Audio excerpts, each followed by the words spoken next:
ഇന്ന് കളിക്കാനെന്ന് പറഞ്ഞ് ഇവിടെ ആരും ഇറങ്ങൂല. ഇന്നലേക്ക് വെള്ളത്തെ കളിക്കാൻ പോയിട്ട് എത്ര മണിക്ക് ഇവിടെ വന്ന് കയറിയത്? പാതിരാത്രിക്ക് തന്നെ വന്നത്. ഇന്ന് ഒരുത്തന്മാരും ഇവിടെ നിന്ന് കളിക്കാൻ പോലെ. ഞാനിന്നൊരു സ്ഥലം വരെ പോവാ. നിനക്കൊക്കെ തിന്നാനും കുടിക്കാനുള്ള എല്ലാം ഞാൻ ഉണ്ടാക്കി വെച്ചിട്ടുണ്ട്. കഴിച്ചും കൊണ്ട് ഇവിടെ ഇരുന്നാൽ മതി. ഞാൻ പോയിട്ട് വരട്ടെ. അടി ഇറങ്ങിയോ? നിങ്ങൾ ഇറങ്ങിയോ?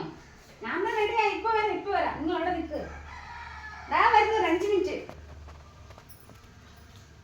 പിന്നെ എന്നെ ഒന്ന് അങ്ങോട്ട് ആക്കി തരണേ. ഞാൻ ഇപ്പൊ ഇറങ്ങാം.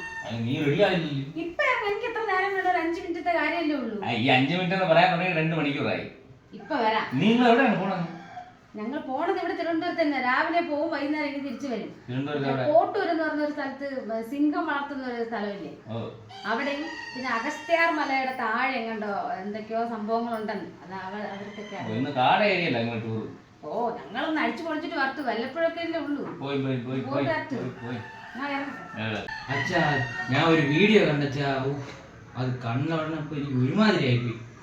കുറെ ആന്റിമാരെല്ലാരും കൂടെ 1 ഡേ ടൂർ എന്ന് പറഞ്ഞൊരു സ്ഥലത്ത് പോയി. വലിയ ഏതോ കാടാണ്. അവര് ഇങ്ങനെ കൂട്ടത്തില് ഒരു ആന്റി വഴിതെറ്റിപ്പോയി. ഇങ്ങനെ ഫോട്ടോ എടുക്കുന്നതിന്റെ കേസിൽ എന്തോ ആണ് ഈ ആന്റി വഴിതെറ്റി വേറൊരു സ്ഥലത്തോട്ട് പോയി. സാധാരണ വണ്ടിയിലത്തോട്ട് പോകുന്നുള്ള രീതിയിലാണ് ഈ ആന്റി വന്നത്. പക്ഷെ ഇവരെടുത്തുനിന്ന് മാറി വേറെ ഒരു ഉൾക്കാടിനകത്ത് പറഞ്ഞാൽ കൊടുങ്കാട്ടിനകത്തോട്ട് പോയി. അവിടെയൊക്കെ എന്ന് പറഞ്ഞാൽ ഈ നരഭോജികളൊക്കെ അവര് ഈ ആന്റിയെ പിടിച്ച്. അത് കണ്ടപ്പോ അങ്ങനെ ഇവര് പിടിച്ച് ഈ ആന്റി ജീവനോടെ, ഈ ആന്റി മരിക്കുന്നതിന് മുന്നേ തന്നെ പച്ചക്ക് കൈയും കാലൊക്കെ വെട്ടി കടിച്ച് കീറി നമ്മളെ ഈ വൃത്തിയ സാധനങ്ങളൊക്കെ ഇവര് മറ്റേ യൂഡിൽസ് കഴിക്കും പോലെയൊക്കെ കഴിക്കുന്നു. അതാണ് എനിക്കാണെങ്കിൽ അത് കണ്ടപ്പോ തൊട്ട് ഒരുമാതിരി. ഈ ആന്റി മരിച്ചില്ല, ജീവനോടെ തന്നെ ആന്റിയുടെ ദേഹവും കൈയും കാലും തുടയും പച്ച ചതയൊക്കെ വാരി തിന്നുന്ന ആരല്ലേ. അത് കണ്ടാ? ഞാൻ കണ്ടു. ഞാൻ അപ്പൊ തന്നെ ഛർദിക്കാനൊക്കെ വന്നു. ഇത് പറഞ്ഞപ്പോഴാണ് അച്ഛാ ഇതേ സെയിം കാര്യമാണെന്ന് തോന്നുന്നു. കുറെ ആന്റിമാരൊരു ടൂർ പോയി ഇതേപോലെ തന്നെ കാട്ടിനകത്ത് തന്നെ. ഈ കാട്ടിലൂടെ പൊക്കോണ്ടിരുന്നപ്പോൾ പെട്ടെന്നൊരു പുലി വന്ന് വരെ കുണ്ടി ചാടി. പുലി വന്ന് ചാടിയപ്പോ എല്ലാവരും കൂട്ടം തെറ്റി പോയി. കൂട്ടം തെറ്റിയിട്ട് പുലി ഒരു ആന്റിയുടെ പുറകെ പോയി. ആന്റിയുടെ പുറകെ ഈ നമ്മളെപ്പോലെയൊക്കെ അവർക്ക് പെട്ടെന്ന് സ്പീഡിൽ ഓടാനോ മരത്തിൽ കയറാനോ പറ്റുന്നില്ലല്ലോ.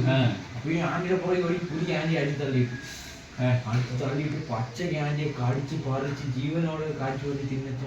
അത് ഞാൻ കണ്ടിട്ടുണ്ട്. അതെന്ന് വെച്ചാൽ ഈ ആന്റിന്റെ പുറത്തടിച്ച് ഈ ആന്റി മറിഞ്ഞ് വീണ് ഓടാനൊന്നും പറ്റൂലല്ലോ. അത്യാവശ്യം നല്ല പ്രായമുള്ളത്. നമ്മളെ മരത്തിൽ കയറാൻ പറ്റും ഇവർക്ക്. കൂട്ടത്തിലുള്ളവർ അവരെ ജീവൻ രക്ഷിക്കാനല്ലേ നോക്കൂ. അവര് ഈ പുലി വന്ന് ഈ ആന്റി കഴുത്തിനെ കടിച്ച് കീറി കൈയും കാലൊക്കെ വലിച്ചൂരി എടുത്ത് അങ്ങനെ ആ ആന്റിയും മരിച്ചു. മറ്റേരെല്ലാം തെറ്റി കിട്ടിയത്. ആ ആന്റിയെ കാണാനില്ലായിരുന്നു. ഒരു ദിവസത്തെ ടൂറെന്ന് പറഞ്ഞൊക്കെ പോയിട്ട് പറയാനോ.